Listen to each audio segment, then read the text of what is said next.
ఓర్పు కోల్పోవటం వల్ల తెచ్చుకునే దరిద్రాలు ఇవన్నీ కూడా. కొద్దిగా ఓర్పు సహనాలు పాటించి, కొంచెం సంయమనం పాటించి, సేవకులైనా, విశ్వాసులైనా, పరిచారకురాండ్రైనా, ఎవరైనా, భౌతికమైన విషయాల్లో చెప్తున్నాను నేను, దేవుడు అన్యాయస్తుడైతే కాదు, దేవుడు న్యాయవంతుడు. తనకు మొర్రపెట్టి తన వైపు ఓపికతో చూసేవారికి తగిన కాలం ముందు తప్పక సహాయం చేయవాడై ఉన్నాడు.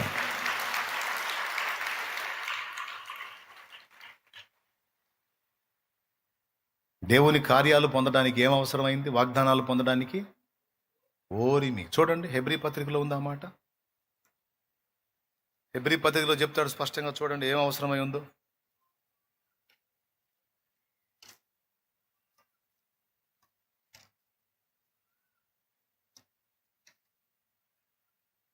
పదవ అధ్యాయం 36వ వచనం చదువు నాయనా.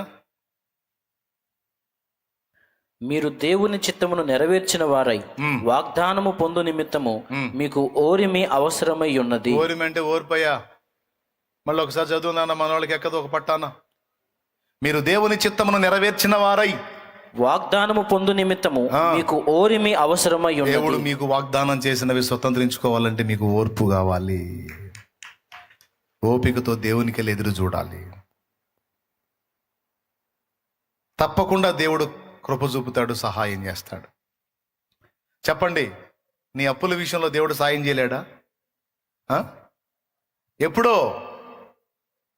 ఓపికతో ఆయన సన్నిధిని కాచుకున్నప్పుడు, ఉండి ఉండి ఉండి ఒక్కసారిగా ఆయన ద్వారాలు తెరిచినప్పుడు నువ్వు వెతుక్కున్నా కనపడవు నీ అప్పులు. అలా చేశాడు, చాలామంది జీవితాల్లో చేశాడు. నా లైఫ్లో కూడా నేను అనుభవించాను. అందుకే ఇంత ధైర్యంగా చెప్తున్నాను నేను. ఎందుకు కంగారు పడేది? ఎందుకు తిండి తిప్పలు మానుకునే గందరగోళం అయిపోయి బీపీ షుగర్లు తెచ్చుకునేది? సావా బతుకు అనుకునేది ఎందుకు? సావటానికి పెద్ద తెగింపు కావాలి. ఆ తెగింపు ఏదో సమస్యను ఎదిరించడానికి ఉపయోగించు. బతుకు, నిలబడు. సరే, 4 మాటలు అన్నారా, పడు, తిట్టారా, తిను. రేపటి రోజున నీకు సాక్ష్యం చెప్పుకోవాలంటే సాక్ష్యాలు కావాలిగా. దేవుడు అద్భుతాలు చేసినప్పుడు ఆ సాక్ష్యాలు చెప్పాలిగా. ఇదిగో ఇన్ని మాటలు పడ్డాను, ఈ విధంగా నన్ను దేవుడు నిలబెట్టాడని నువ్వు చెప్పడానికి ఒక సాక్ష్యం కావాలిగా సోదరా. సాక్ష్యం కావాలిగా సోదరా.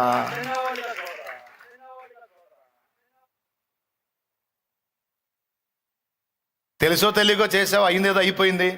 ఇక ఎంత మొత్తుకున్నా రాదు. దేవుడు ఒక బలమైన కార్యం చేస్తాడు. ఎలా చేస్తాడు, ఏ విధంగా చేస్తాడంటే, నీకు దారి లేకపోతే దేవుడికి లేదా అయింది.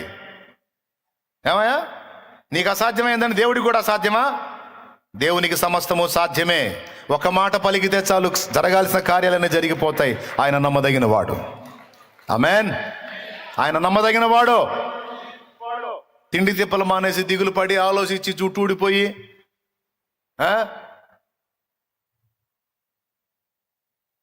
అవసరంలా.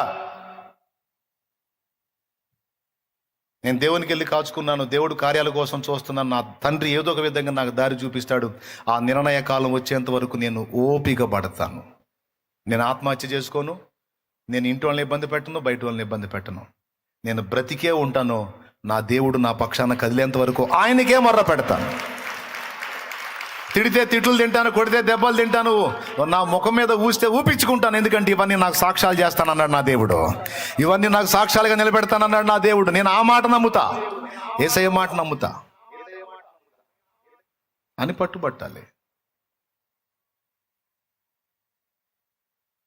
అంతేగాని చచ్చిపోతే పోయిద్ది, ప్రాణం తీసుకుంటే పోయిద్ది, ఈ మాటలు పడలేను, ఈ మాటలు అనుభవించలేను అంటే మరి అద్భుతాలు ఎట్ట చూస్తావు? ఇంకేం విశ్వాసం నీది? ఎదురు చూడాలి. ఎప్పటిదాకా అంటే దేవుడు కదిలిందాకా ఎదురు చూడాలి. అది రేపే కావచ్చు, ఎల్లుండే కావచ్చు. ఎవరికి దయ పుట్టిస్తాడో, ఎవరికి ఏ కార్యం చేస్తాడో, ఎవరి హృదయంలో ఏ మమత పుట్టిస్తాడో, ఎటువైపు నుంచి నీకు సహాయం అందిద్దో. చిల్లర చిల్లర అప్పులు కుప్పలు తిప్పలు ఉన్నాయి మాకు ఒకప్పుడు. దేవుణ్ణి నమ్ముకున్నా, మొత్తాన్ని కూర్చోబెట్టి ప్రార్థన చేయండి అని చెప్పా. నా మాట మీద నమ్మకం ఉంటే నేను చెప్పినట్టు మోకాళ్ళేసి ప్రార్థన చేయండి, దేవుడు మనకు డబ్బు సహాయం చేయకపోతే అప్పుడు అడగండి అని ప్రార్థన చేయమని కూర్చోబెట్టా. నా మాటిని కూర్చున్నారు మొత్తం ప్రార్థనలో. దేవుడు దేవల్ల ఎట్లనో కొంచెం సంతోషం మా వాళ్ళని చూసి నాకు. ఎందుకంటే సోదరుళ్ళు కాదు, ఆ సోదరుళ్ళు కాదు, నా ఫ్యామిలీ చురుకైన వాళ్ళే. ఎందుకంటే మోకాళ్ళు వేశారు కాబట్టి. మోకాళ్ళు వేయకపోతే ఆసోదోళ్ళు లెక్కలో కట్టేవాడు వాళ్ళని కూడా. నా మాటిని మోకాళ్ళు వేసి ప్రార్థన చేయటం మొదలు పెట్టారు. మీరు నమ్మండి నమ్మకపోండి, నేను యథార్థం చెబుతున్నా. ఈ చిలకలూరుపేటలో అప్పుల పాలైపోయి ఇక్కడ నుంచి మేము నరసరావుపేట వెళ్ళి అక్కడ బ్రతుకుతా ఉన్నాం. 100 రూపాయల అప్పు కూడా పుట్టదు మాకు ఇక్కడ. అలాంటిది ఒక తల్లి ఫోన్ చేసింది, దేవుడు ఆమెతో మాట్లాడాడు. మేము రోజు మోకాళ్ళుని పొద్దున సాయంత్రం మధ్యాహ్నం ఖాళీ దొరికినప్పుడల్లా మోకాళ్ళు వేసి బైబిల్ మధ్యలో పెట్టుకొని ప్రార్థన చేయటం మొదలు పెట్టాం. దేవుని వైపు చూడటం మొదలు పెట్టాం. దేవునికి మొర్ర పెట్టడం మొదలు పెట్టాం. ఇక్కడ నుంచి ఫోన్ చేసింది మాకు. ఫోన్ చేసింది, ఆ తల్లితో మాట్లాడింది. ఆ తల్లి, ఎందుకు వదిలిపెట్టిపోవాలి ఊరు మీరు? అప్పులైతే ఒక మాట నాకు చెప్పొద్దా? నువ్వు రా, ఎక్కడెక్కడ ఎన్ని అప్పులు ఉన్నాయో లెక్క రాసుకోండి, మొత్తం రాసుకోండి. ఎంత డబ్బు అయితే చెప్పండి, అది మొత్తం నేను తీసుకొస్తా.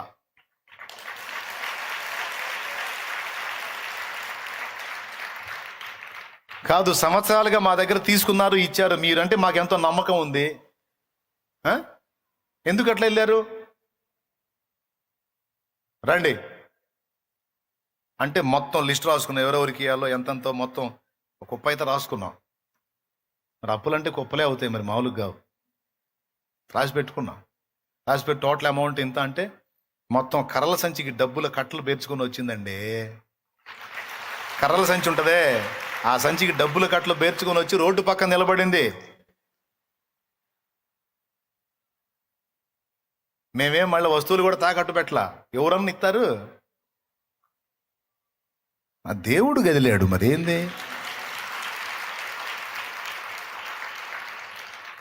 మీలో కొంతమంది అంటుండొచ్చు, ఇప్పుడు నేను ఆ కర్రల సంచి కోసం ఎదురు చూస్తున్నాను అన్నయ్య అని.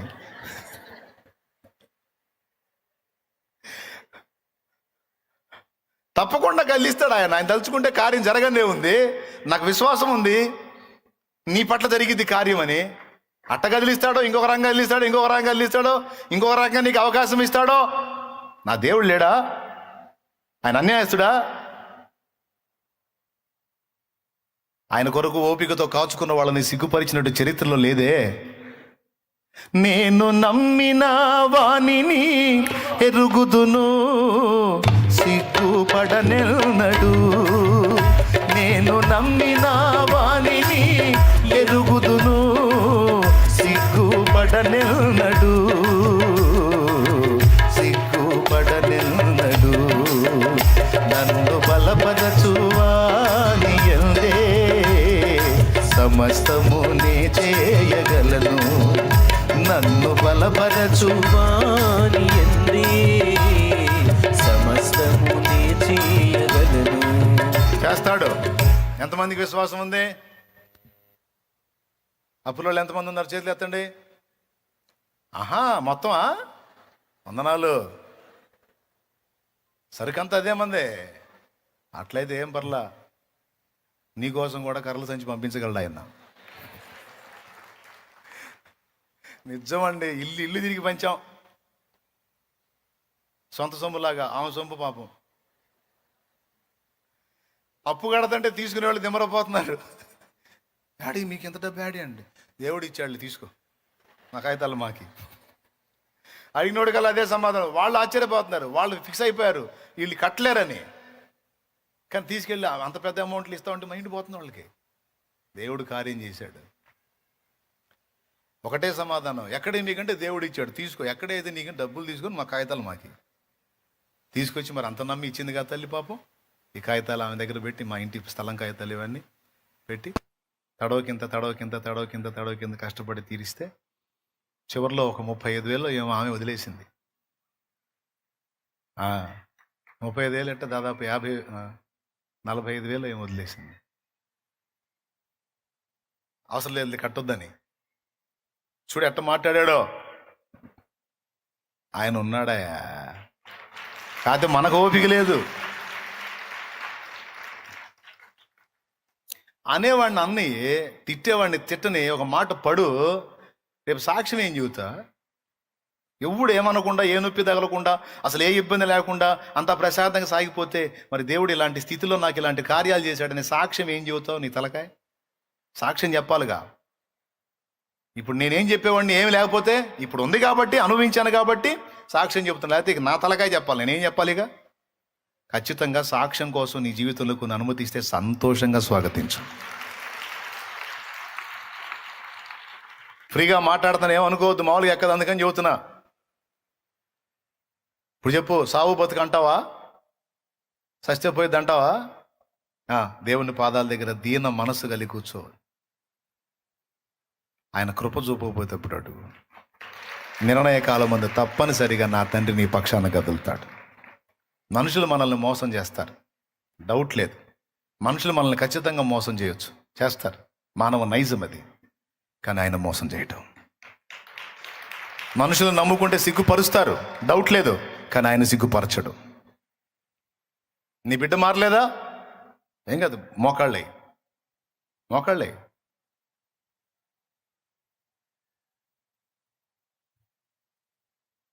వాడిని నీ ముందు పెట్టుకో, వాడి ఫోటో పెట్టు నీ ముందు. రోజు వాడిని దేవుడికి అప్పచెప్పు.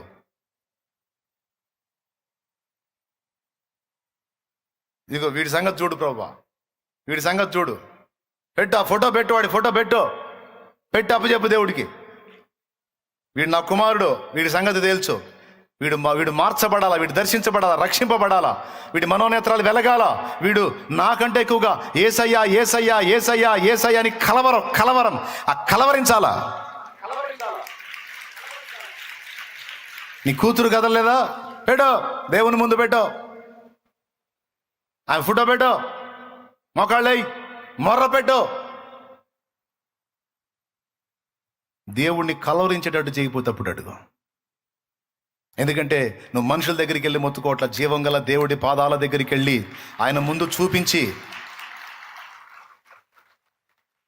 హిజ్కియా రబ్షాకే పంపిన ఉత్తరాన్ని తీసుకెళ్లి దేవుని ముందు చదివినట్టు నీ బిడ్డ ఆనవాళ్ళు దేవుని ముందుకు తీసుకెళ్లి దేవుడికి చెప్పు, ఇదిగో నా బిడ్డకు సంబంధించిన ఆకృతో లేకపోతే వస్త్రము దేవుని ముందు తీసుకెళ్ళి, ఇదిగో నా బిడ్డ నీ చేతికి అప్పగిస్తున్నా, నువ్వు కదిలించుమని పెట్టు. దేవుని ముందు తీసుకెళ్ళి పెట్టు, రోజు మొరపెట్టు. వాడిని కదిలించొద్దు, ఆయన కదిలించొద్దు, మొర్రపెట్టు అంతే. నువ్వు గిర్రా గిర్రా గిర్రా గిర్రా గిర్రా తిరిగే వాడే వచ్చి పడతాడు ఆడ. ఏం మంత్రగాడికి మాంత్రికుడికి అంత శక్తి ఉన్నప్పుడు జీవంగల దేవుడికి లేదా ఏంది? వీడు ప్రయోగతంతు చేస్తే అవతల మనిషి డ్యామేజ్ అయినప్పుడు మనం దేవుని ముందు ప్రార్థన చేస్తే వాడిని కదిలించడా దేవుడు? దయ్యాల కంటే, దురాత్మల కంటే, సైతాను కంటే బలవంతుడు నా యేసయ్య.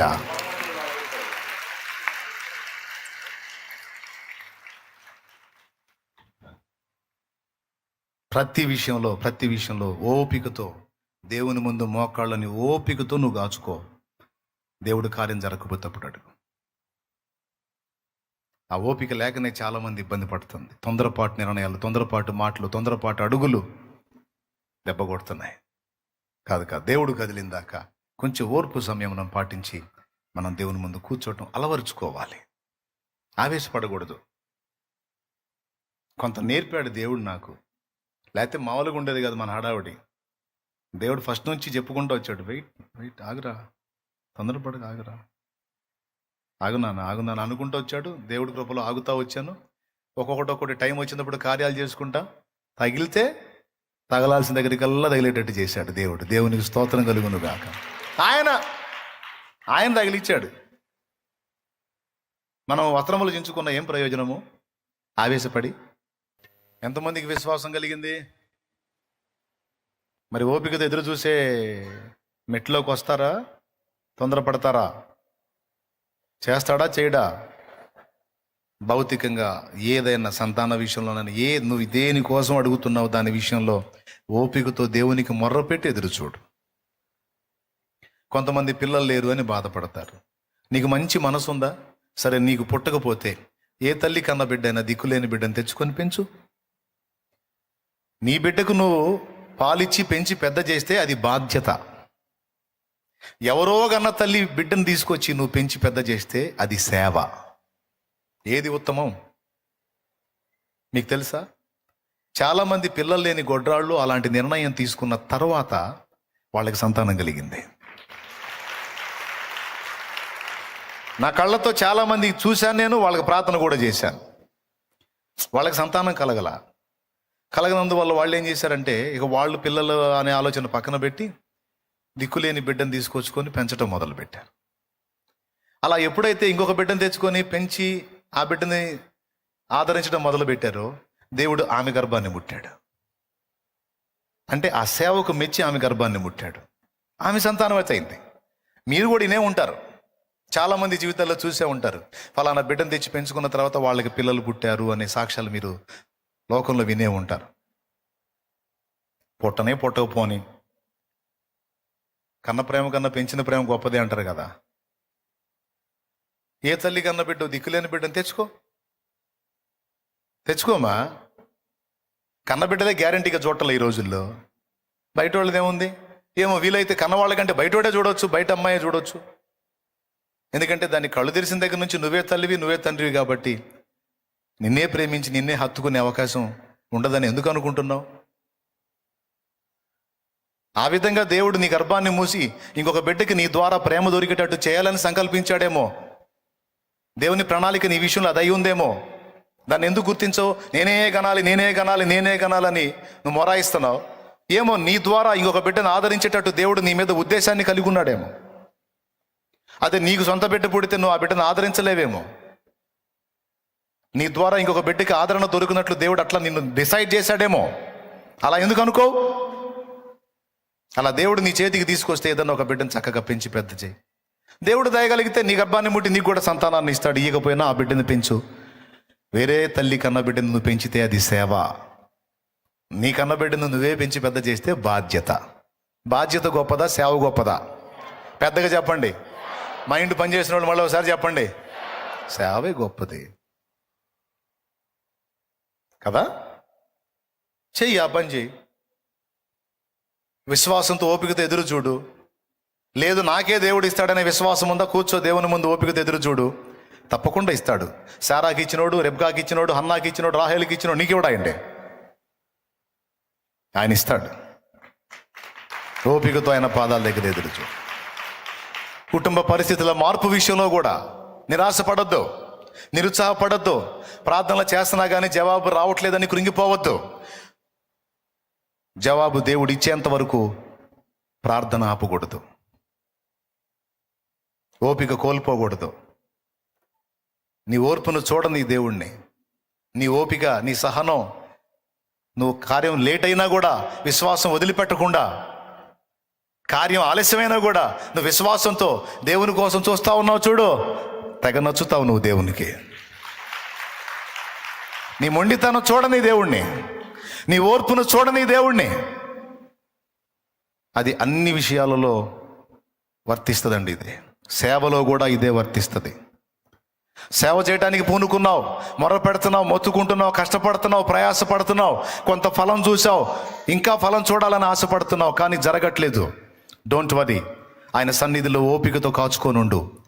నిర్ణయ కాలం వచ్చినప్పుడు పట్టజాలన్నంత విస్తారమైన ఆత్మల్ని ఆయన సమకూరుస్తాడు. దేవునికి స్తోత్రం కలుగునుగాక. తప్పకుండా కృపనిస్తాడు. ఆఖరి మాట, ఆత్మీయ జీవితంలో కూడా నువ్వు పడతా లెగుస్తా ఉన్నావు. ఓకే, కొంతమందికి ఇది ఒక డౌట్ ఉంటుంది. మరి ఎట్లా నా ఆత్మీయ జీవితం స్థిరంగా లేదు? 4 రోజులు ఆత్మీయంగా బలంగా ఉంటే 5వ రోజు నేను తేడా పడుతున్నాను, మళ్ళీ బలహీన పడుతున్నాను, దేవుని దగ్గర రావాలంటే ముఖం చెల్లట్లా. నేను చెప్తున్నాను నీకు ఒక సలహా. ఓకే, ఆత్మీయ జీవితంలో పడతా లెగుస్తా ఉన్నావు, కానీ నువ్వు పడతా ఉండాలి అని అయితే అనుకోవటం లేదు. స్థిరంగా నిలిచి ఉండాలని అయితే నీ గుండెల్లో ఆశ ఉంది, కానీ నిలవలేక పడుతున్నావు కొన్ని సన్నివేశాల్లో, కొన్ని ఘట్టాల్లో. అయితే దేవుడు దానికి నీకు ఇచ్చే సమాధానం ఏంటంటే, దీన్ని కూడా నువ్వు దేవుని ముందుకు తీసుకెళ్ళు. నువ్వు పడతా లెగుస్తా ఉన్న స్థితిలో దేవునికి దూరం కావాకు. పడతా లెగుస్తా కూడా నువ్వు దేవుని పాదాల దగ్గర కూర్చో. అంటే పడమని చెప్పట్లా నేను. పడతా లెగుస్తా ఉన్న స్థితిలో సాతాను ఏమంటాడంటే, ఏ ముఖం పెట్టుకొని దేవుని దగ్గరికి వెళ్తావు నువ్వు అంటాడు. వాడి మాట వినవాకు. నా దేవుడు నన్ను త్రోసివేయడు, నేను ఆయన పాదాల దగ్గరికి వెళ్తాను, ఆయనే నాకు ఆ బలాన్ని ఇస్తాడు, నేను నిలబడతాను.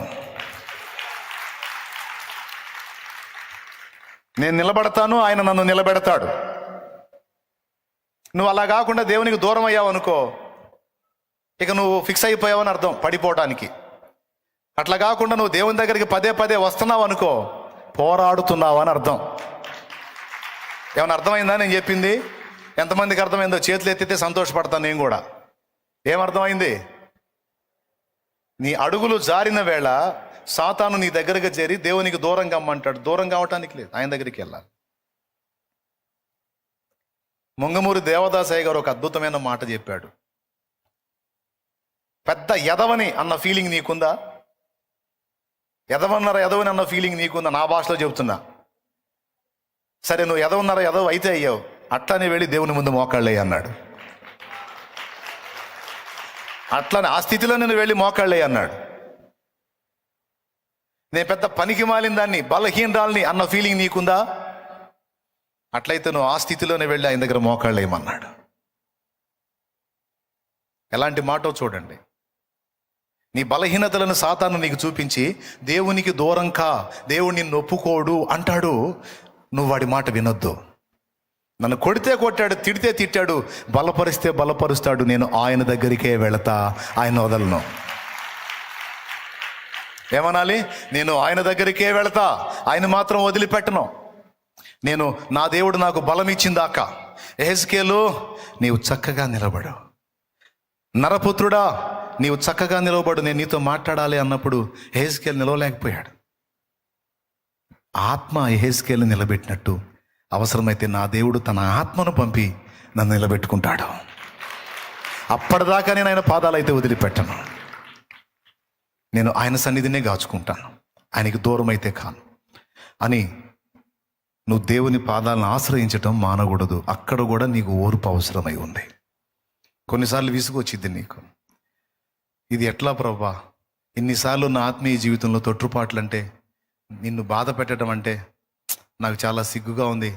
నేను నీకు తగను ప్రభువా, నేను నీకు తగను ప్రభువా, పనికిరాను ప్రభువా, పనికిరాను దాని ప్రభువా, పనికిరాను అండి ప్రభువా, అసహ్యుణ్ణి ప్రభువా, అసహ్యురాల్ని ప్రభువా అని నీకు బాధ కలిగిద్ది. దేవుని ముందు అది చెప్పుకొని దుఃఖపడతా ఉంటావు. అయితే నేను చెప్తున్న సమాధానం ఏంటంటే, అలా అనుకొని నిన్ను నువ్వే అసహించుకొని దేవునికి దూరం కావాక, దేవునికి దూరం కావాక, ఆయన పాదాలను వదిలిపెట్టవాక. ఒక్కటే విశ్వాసం ఉంచు, ఖచ్చితంగా నువ్వు గెలుస్తావు. ఎందుకంటే నీ వల్ల కాకపోతే దేవుడు తన ఆత్మను నీలోనికి పంపైనా నేను నిలబెడతాడు. గడి గోడు, నువ్వు గెలవలేకపోతే దేవుడు తన ఆత్మని యెహెజ్కేలుకి పంపించినట్టు నీలోనికి పంపించైనా నిన్ను నిలబెడతాడు. అలా నిలబెట్టిందాకా నువ్వు పట్టు వదిలిపెట్టద్దు. ఓపికతో ఆయన సన్నిధిలో కాచుకో. క్లియర్గా అర్థమైంది అనుకుంటాను. నేను బలహీనుణ్ణి అని నీకు అనిపించిన వేళ కూడా నువ్వు దేవుని పాదాల దగ్గరికి పో. నేను బలహీనురాలిని అనిపించిన వేళ కూడా నువ్వు దేవుని పాదాల దగ్గరికి పో. మానవద్దు. ఆయన రక్తంతో కడిగి శుద్ధి చేసి మళ్ళా నిన్ను పురికొల్పి బలపరుస్తాడు.